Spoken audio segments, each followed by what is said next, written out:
मेरे अपने निजी ग्रोथ में मुझे लगता है हमारे पुस्तकालयों का बड़ा रोल रहा है। चाहे हमारा स्कूल का अजमेर में पुस्तकालय हो, चाहे गवर्नमेंट कॉलेज अजमेर में हो या मेडिकल कॉलेज में हो, तो मुझे कम से कम मैं मानता हूँ फॉर्मेटिव सबसे इम्पोर्टेंट जो चीज़ रही है जीवन की, वो पुस्तकालय रहे। फिर भी पढ़ने की एक जगह हो जहाँ बैठ के आपको अच्छा लगे, पढ़ने का मन करे, और लोगों को देख सकें, विचार कर सकें, बात कर सकें, ऐसी व्यवस्था होनी चाहिए। तो इसी उद्देश्य से हमने गांव में एक अपना छोटा सा पुस्तकालय बनाया। मेरी एज हो गई 65, तो जिस तरह से जॉब से मैं आता हूँ, मैं तो अपना बड़ा अनएजुकेटेड व्यक्ति मानता हूँ। मैं लोगों से राय मशवरा करता हूँ। तो यहाँ कई लोग जो आजकल पढ़ रहे हैं, पढ़ा रहे हैं, उन अध्यापकों से, और लोग जो नए लोग हैं अभी इंडस्ट्री से बाहर आ रहे हैं, तो उनसे हमने पूछा क्या उपयोगी हो सकता है। तो उनसे राय मशवरा करके उन्हीं की सहायता से हम ये काम, एक शोध का केंद्र और एक पर्यावरण पर, क्योंकि लाइब्रेरी में जितना ग्रोथ होता है बच्चों का, उतना टीचर के पढ़ाने से नहीं होता। जितने रेफरेंस बुक्स वगैरह वो देखते हैं।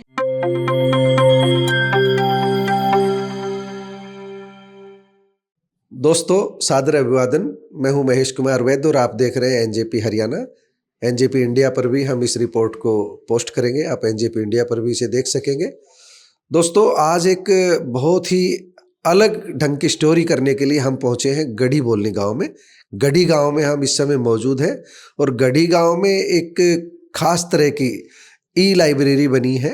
और हमारे साथ जो मौजूद हैं, आप देख रहे हैं, राजस्थान के पूर्व डीजीपी, गढ़ी गांव के मूल निवासी है भूपेंद्र यादव।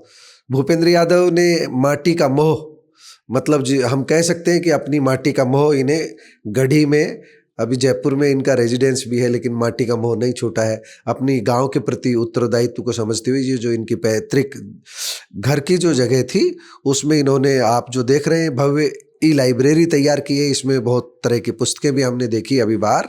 अभी थोड़ी देर बाद में हम भूपेंद्र यादव से बाहर चल करके भी बात करेंगे, इनकी लाइब्रेरी के बारे में भी बात करेंगे कि किस तरह लाइब्रेरी में क्या क्या व्यवस्था है, क्या क्या सुविधाएं रहेंगी, इसको भी बात करते हैं। फिलहाल तो हम ये बता रहे हैं कि एक बहुत बड़ा काम सीनियर आईपीएस ऑफिसर अपने गांव को अगर याद कर रहा है तो हर किसी के लिए, हर अधिकारी के लिए प्रेरणा की बात है। यूथ की चिंता कर रहा है कि जो आज का यूथ है वो पढ़ लिख ले, ताकि नशे की बुराई से उसको मुक्ति मिले। आजकल व्यसन में जो आज का यूथ जा रहा है, उसको सबसे ज़्यादा ज़रूरत है कलम पकड़ाने की ज़रूरत है, उसको अक्सर ज्ञान देने की ज़रूरत है, उसको शिक्षा का ज्ञान देने की ज़रूरत है। तो भूपेंद्र जी, सबसे पहले तो आपको बहुत बहुत बधाई और शुभकामनाएं इस नेक काम के लिए। नमस्कार, बहुत बहुत आभार आपका, और गणतंत्र दिवस की बहुत बहुत शुभकामनाएं। तो गणतंत्र दिवस पर कल आप इसका शुभारंभ कर रहे हैं? जी हाँ, कल गणतंत्र दिवस के शुभ अवसर पर हम इस पुस्तकालय को समर्पित कर रहे हैं गांव को। थोड़ा सा भूपेंद्र यादव जी, आपके बारे में हमारे दर्शक जानना चाहेंगे कि भूपेंद्र यादव थोड़ा सा गढ़ी गांव से किस तरह आईपीएस ऑफिसर बने और किस तरह डीजीपी बने, क्योंकि हमको लाइब्रेरी पे बात करनी है। तो थोड़ा सा अपने बारे में आप पहले बता दीजिए हमारे दर्शकों को, ताकि आपके जीवन परिचय से हमारे दर्शक परिचित हो सके। मेरा जन्म 1959 में इसी गांव गढ़ी में हुआ। पिता मेरे सीआरपीएफ में थे, और 1967 तक मेरी शिक्षा यहीं बोलनी में, प्राइमरी स्कूल था हमारा, उसमें हुई। उसके बाद पिताजी की पोस्टिंग अजमेर हुई, तो उन्होंने हमें शिक्षा के लिए अजमेर बुला लिया। तब से फिर वो अजमेरी शिक्षा पूरी हुई हमारी, और शिक्षा के बाद इंडियन पुलिस सर्विस ज्वाइन कर ली हमने। सेवा से निवृत्त हुए मुझे लगभग 4 साल हो गए अब। तो अध्ययन वगैरह के कुछ काम हैं, तब से हमें कुछ लगा। मेरे अपने निजी ग्रोथ में मुझे लगता है हमारे पुस्तकालयों का बड़ा रोल रहा है। चाहे हमारा स्कूल का अजमेर में पुस्तकालय हो, चाहे गवर्नमेंट कॉलेज अजमेर में हो या मेडिकल कॉलेज में हो, तो मुझे कम से कम मैं मानता हूँ फॉर्मेटिव सबसे इम्पोर्टेंट जो चीज़ रही है जीवन की, वो पुस्तकालय रहे। तो ऐसे और भी छात्र होंगे, मेरी कल्पना है, मेरा मानना है। हालांकि आजकल सब अवेलेबल है टेलीफोन पर, लेकिन फिर भी पढ़ने की एक जगह हो जहाँ बैठ के आपको अच्छा लगे, पढ़ने का मन करे, और लोगों को देख सकें, विचार कर सकें, बात कर सकें, ऐसी व्यवस्था होनी चाहिए। तो इसी उद्देश्य से हमने गांव में एक अपना छोटा सा पुस्तकालय बनाया। मतलब आप समझ सकते हो कि खुद की जो इनकी पढ़ाई है उसमें पुस्तकालय की बहुत भूमिका रही। जयपुर पढ़े हो, चाहे कहीं भी पढ़े हो, ई लाइब्रेरी हो, सबकी मदद से ही ये अपनी पढ़ाई पूरी कर पाए। इन्हें इस बात का एहसास था, इसीलिए अपने गांव में इन्होंने ये लाइब्रेरी स्थापित की है। और इस लाइब्रेरी के बारे में 26 जनवरी को उद्घाटन होना है, लेकिन उससे पहले हम आपको यहाँ गांव में पहुँचे। आज 25 जनवरी। एक बार मैं कहूँगा कि हमारी साथी शैली शर्मा एक बार डीजीपी साहब से बात करें और लाइब्रेरी के बारे में क्या कॉन्सेप्ट है वो पूरा का पूरा हमारे दर्शकों को भी दिखाए। डीजीपी साहब, एक बात और जो हमारे जो दिमाग में आती है, आप मेडिकल की पढ़ाई की? जी, तो मैंने MBBS करने के बाद में IPS हुई? हाँ, मैंने MBBS किया, फिर MD ज्वाइन किया। फिर बीच रास्ते में MD छोड़ के किन्हीं कारणों से मैं सिविल सेवा की परीक्षा हुई तो इधर आ गया। हाँ, ये आपका हमने जो जीवन परिचय एक बार जो पूरा का पूरा आपका बताया भी था, और अभी दोबारा से हमारे दर्शकों को इस बात की जानकारी मिली है।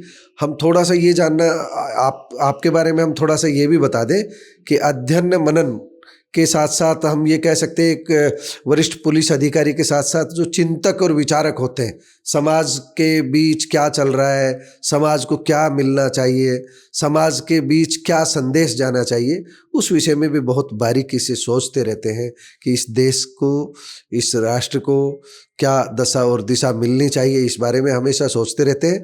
हरियाणा की दिशा और दशा कैसी रहनी चाहिए, राजस्थान की कैसी रहनी चाहिए, अपने गांव की कैसी रहनी चाहिए, हर बारे में ये चिंता करते रहते हैं। ये लाइब्रेरी को हम इसी रूप में देख सकते हैं कि इनको अपने गांव की चिंता थी, युवाओं की चिंता थी।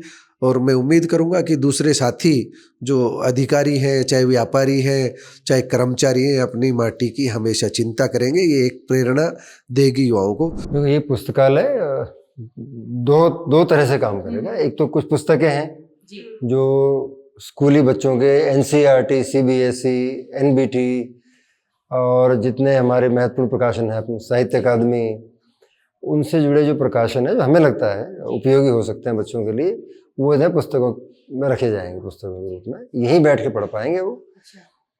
उसके साथ साथ ये जो डिजिटल है, हाँ, ये जो डिजिटल प्लेटफॉर्म है, ये आप जो बॉक्स देख रहे हैं, ये बॉक्स है, इसमें वाईफाई अपना फील्ड जनरेट करता है। ये ऑनलाइन नहीं है, इससे इंटरनेट नहीं एक्सेस कर सकते आप। इसमें डाटा डाल दिया जाएगा, इसमें जो आपने डाल दिया है, हाँ। जो कंटेंट इसका है, जो भी व्यक्ति इस कमरे में बैठेगा वो वाईफाई में लॉगिन करके इसके कंटेंट को देख सकता है, पढ़ सकता है। उसमें टेक्स्ट बुक्स हैं सारे। इसको बोलते क्या? ये स्कूल इन अ बॉक्स करके कोई ये कार्यक्रम है, एक प्राइवेट निजी कंपनी है, उनको हमने इसके लिए यूज़ किया है, उनका ऑफिसेस को। तो इसमें टेक्स्ट बुक्स हैं और वीडियो कंटेंट है, एप्लीकेशंस हैं जिसमें आप क्रिएटिव काम कर सकते हैं बच्चे। वेस्ट से how to use waste creatively, drawing, painting, art, mathematics, उसके लिए ट्यूटोरियल्स हैं, गाइडेंसेस हैं, इंटरेक्टिव चीज़ें, इवेल्युएशन है, टेस्ट्स हैं, वो सब चीज़ें इसमें है। आपके मन में विचार कैसा है, कैसे आपने ये कदम उठाया, क्या मोटो लेके चले थे? तो बेटा, मैं तो एक अब मेरी एज हो गई 65, तो जिस तरह से जॉब से मैं आता हूँ, मैं तो अपना बड़ा अनएजुकेटेड व्यक्ति मानता हूँ। मैं लोगों से राय मशवरा करता हूँ। तो यहाँ कई लोग जो आजकल पढ़ रहे हैं, पढ़ा रहे हैं, उन अध्यापकों से, और लोग जो नए लोग हैं अभी इंडस्ट्री से बाहर आ रहे हैं, तो उनसे हमने पूछा क्या उपयोगी हो सकता है जी।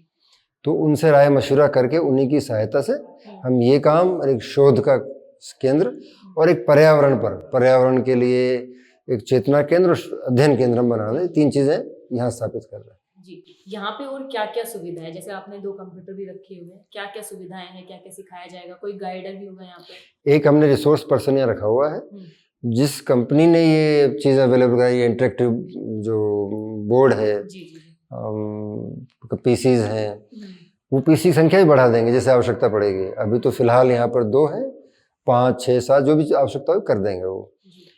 तो इनके माध्यम से तो वो कराएंगे अपना काम, जो कंटेंट होगा। आगे बच्चों की नीड देखेंगे। अभी गांव के बच्चों का प्रोफाइल बहुत हमें पता नहीं है, किस एज ग्रुप के कितने बच्चे हैं, हाँ, कौन से स्टैंडर्ड से होंगे, हाँ, और उनमें से उनकी रिक्वायरमेंट क्या है, अपेक्षाएं क्या हैं, वो चाहते क्या है, आगे कहाँ जाना चाहते हैं, उनका बाहर यदि कोई वोकेशनल ट्रेनिंग है या अन्य इंडस्ट्री है आसपास की, उनमें किस तरह की मैन पावर की रिक्वायरमेंट है, या कोई कंपटीशन एग्जाम, हाँ, कोई कंप्यूटर एग्जाम की तैयारी कर रहे होंगे बच्चे। तो एक बार हमें नीड मालूम पड़ जाए बच्चों की आवश्यकता, फिर उसके हिसाब से इसको और हम अपस्केल करते जाएंगे।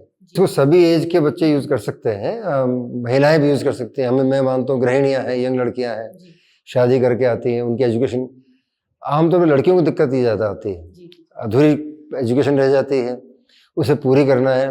विवाह के बाद कहीं कॉलेज को जा नहीं पाते गांव से दूर, तो अगर उनका भी कोई आवश्यकता है वो भी इसमें हम चाहते हैं कैटर हो। जो गवर्नमेंट स्कूल्स हैं आसपास, उनको यदि कोई वैल्यू एडिशन कर की संभावना दिखती है हमें कि हम उनकी मदद कर सकते हैं किसी रूप में भी। मतलब बेसिक अगर हम देखें तो छोटे स्तर पर तो कौन से स्टैंडर्ड से है छोटे, जैसे ये 5th to प्रिपरेटरी स्कूल्स है, ये केजी से लेके मटेरियल हमें इसमें रखा हुआ है KG से। और 12th तक का इसमें है। उसके बाद भी कॉलेज गोइंग स्टूडेंट्स के लिए रिसोर्स अवेलेबल करा देंगे, Okay. लेकिन जैसे हेल्प need जो है, पड़ेगी। हाँ, लेकिन जो रिसोर्स पर्सन यहाँ रखा है जी उसका डोमेन यंगस्टर्स के लिए है, उसकी मदद उस बड़ों को आवश्यकता होती भी नहीं। आपका नाम बताइए मैम सबसे पहले। प्रतिभा यादव। जी अभी सर बताया कि आपसे प्रेरणा लेकर ही लाइब्रेरी की शुरुआत की है, तो आपके मन में कैसे विचार आया? मैं तो कॉलेज में शुरू से कॉलेज एजुकेशन में रही हूँ, तो मुझे लाइब्रेरी वगैरह का इनका बड़ा शौक था। मैं लाइब्रेरी में बहुत बैठती थी, कॉलेज एजुकेशन में थी तब भी, जी और स्टूडेंट्स को प्रेरित करती रहती थी कि वो भी लाइब्रेरी में जाएं, क्योंकि लाइब्रेरी में जितना ग्रोथ होता है बच्चों का उतना टीचर के पढ़ाने से नहीं होता। जितने रेफरेंस बुक्स वगैरह वो देखते हैं और एक्स्ट्रा जो करिकुलर एक्टिविटीज़ में पार्टिसिपेट करते हैं।